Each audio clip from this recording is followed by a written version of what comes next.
நேற்றைய தினம் அவனியாபுரத்திலையும் இன்றைக்கு அலங்காநல்லூர்லையும் இப்போது பாலமேடுலையும் அதுக்கான பணியை துவக்கக்கூடிய கால்கோள் விழா நடத்தி அந்த பணி ஆரம்பிக்க இருக்கிறது.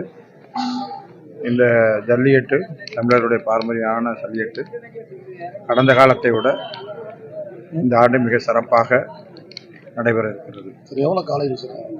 காலை அதிகபட்சமாக முறையாக வேகமாக அமைச்சா ஒரு 800 to 900 காய் காலை வைப்பாங்க.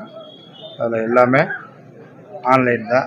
காளையாக இருந்தாலும் சரி, மாடுபிடி வீரர்களாக இருந்தாலும் சரி, சட்டத்துக்கு உட்பட்டு எல்லாம் பண்ணுவாங்க. அது பூரா மாவட்ட நிர்வாகத்தினுடைய தலைமையில் எல்லா அதிகாரிகளும் சேர்ந்து அதே போல் இங்கே பாலமேட்டை பொறுத்தளவு கிராம மகாலிங்க மடத்து கமிட்டின்னு ஒன்று இருக்குது. அவங்களும் கிராம சார்பில் அந்த கமிட்டி இருக்கும்.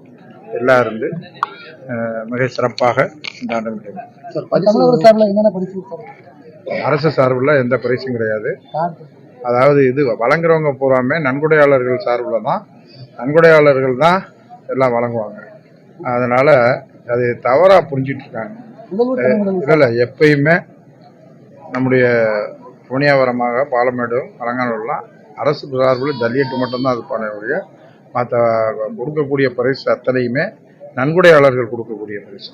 பாதகம் செய்பவரை கண்டால் நாம் பயம் கொள்ளலாகாது பாப்பா.